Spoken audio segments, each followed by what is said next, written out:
Good morning, students. Today I am going to explain a poem called Television. This poem has been written by Roald Dahl and he is a children's author basically. And I will today explain this poem line by line. So we are first doing the first 6 lines which are already given in your book. The most important thing we have learned so far as children are concerned is never, never, never let them near your television set. Or better still, just don't install the idiotic thing at all. Now I'm just going to explain these lines. Dahl advises from his experience that people should never ever allow their children to go near the television set. It is even better not to install the idiotic thing called television.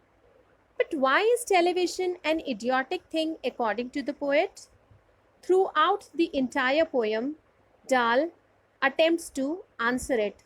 So, in these lines, Dahl is basically advising all the people, in fact, the parents, that they should not allow their children to go near the television set, and it's rather better not to install the idiotic thing.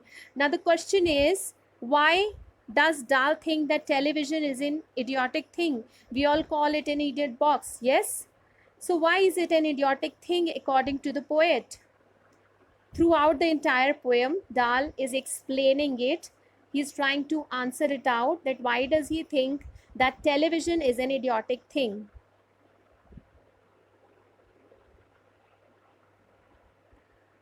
So we come to the next lines of the poem.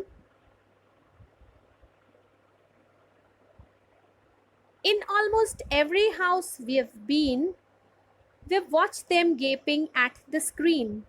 They loll and slop and lounge about and stare until their eyes pop out. Last week, in someone's place, we saw a dozen eyeballs on the floor. Okay, so these are the lines which have been already given in your book, right? So I'm just going to tell you what do these lines mean, okay? The poet shares his experience here. In almost every house he has visited, he has watched children gaping at the screen. Gaping means staring at the screen. They were staring with their eyes wide open and with absolute concentration of mind. For sitting a long time before the television set, they become tired. Sometimes they sit or lie in a lazy and casual manner. That means loll and slop and lounge about and get sloppy. But still, they stare at the television until their eyes are too tired to watch it anymore. That is, their eyes pop out. All these are not Dahl's imagination. He indeed saw a dozen eyeballs, that is, half a dozen children sitting on the floor at someone's house very recently, say last week. Now we come to the next lines. And here we go. They sit and stare and stare and sit until they are hypnotized by it, until they are absolutely drunk with all that shocking, ghastly junk. Now I will explain these lines.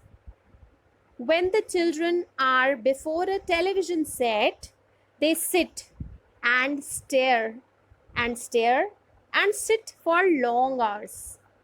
They don't seem to be moving from there, as they probably forget everything around them in the real world. Rather, the one they watch on the television becomes real for the time being. They're almost hypnotized by this idiotic box. They're absolutely drunk.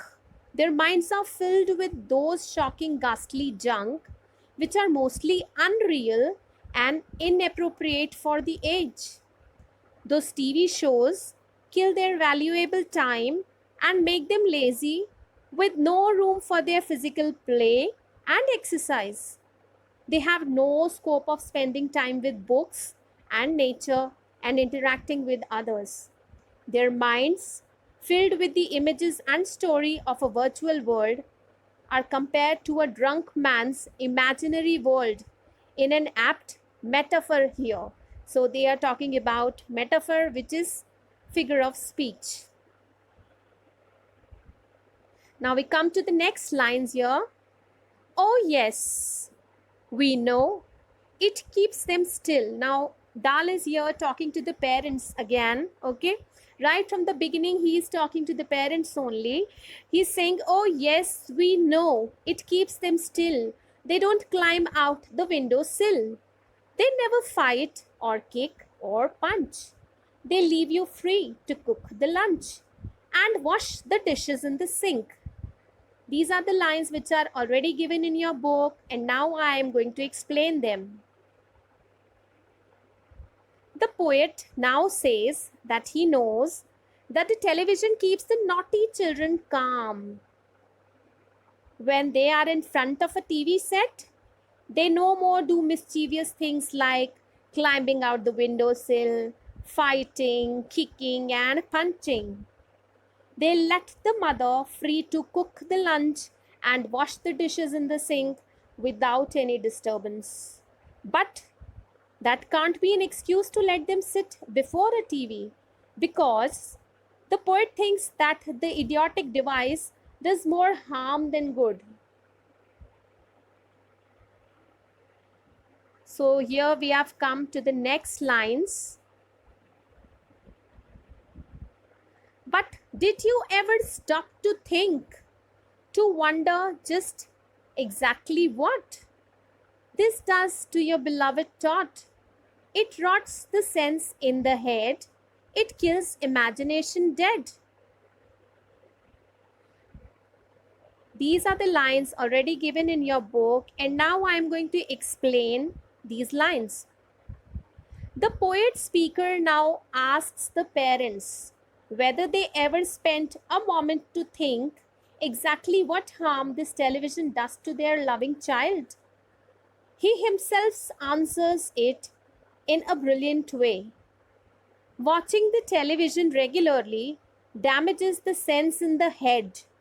The children are drawn away from the reality, the real world around him. He just believes what he watches without considering the text, the context. His own environment hardly matches with the ones he sees on the screen, but still he thinks all that are real and applicable to him. It also kills the power of imagination in the mind. Children start to live in a preset imaginary world that they see on the screen. They slowly lose their own creative thinking, their own imagination, though what TV shows display are mostly fictional, that is a close imitation of the real world, not a completely different world, as in a fairy tale. So, whatever he basically means, the author, the writer, the poet means here that whatever the children watch on the television, be it a cartoon series called Doraemon, be it a fairy tale, be it Shaktiman, be it Superman, children tend to believe whatever they watch, and they start living in a virtual world which is unreal, which is not real, and they totally live in that, and this is not a nice impact on their tender minds. Okay, so let's come to the next lines. Here we are. It clogs and clutters up the mind. It makes a child so dull and blind. Just look at mind and blind, they sync together.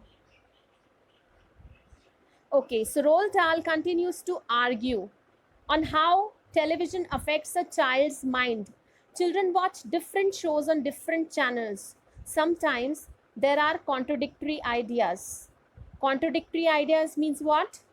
Like one channel is preaching something else, other channel is preaching the exact opposite of the first channel. Sometimes it does not match with reality and they are surprised. Thus, these things clog and clutter up the mind, mess up the organized ideas and thoughts. Moreover, the child forgets to think on its own. His entire mind is full of the images he has seen on the TV. So, how would he get the time and scope to think over the things? Basically, he is saying that child is not able to imagine or think on its own, and since he watches too much television, his entire mind is filled with lot of images which he has watched on the television. So he can't get any time and scope to think over these other things, okay? His important time is wasted in the thoughts that are fictional and not related to his life. Thus, his study and thoughts on how to improve his skills and personality are neglected. This is as if the child gradually becomes dull and blind. So let's come to the next lines. He can no longer understand a fantasy, a fairyland.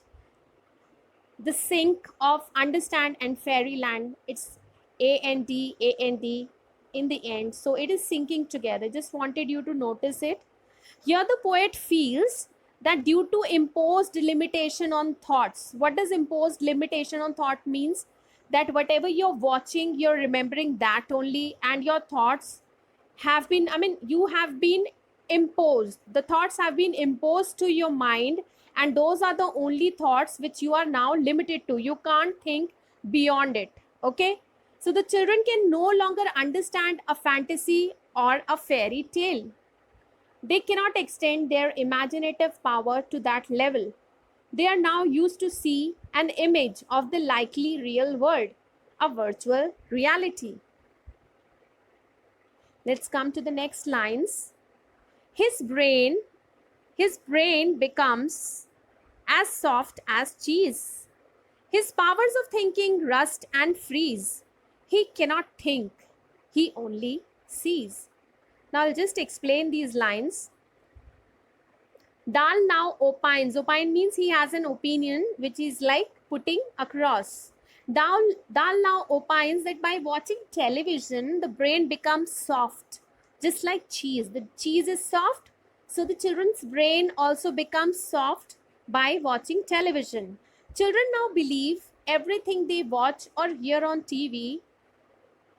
They cannot find their own logic to analyze and interpret a thing. The power of thinking, the thought process freezes and gets rusty. They cannot think on their own. All they do is watching and believing what others say on TV.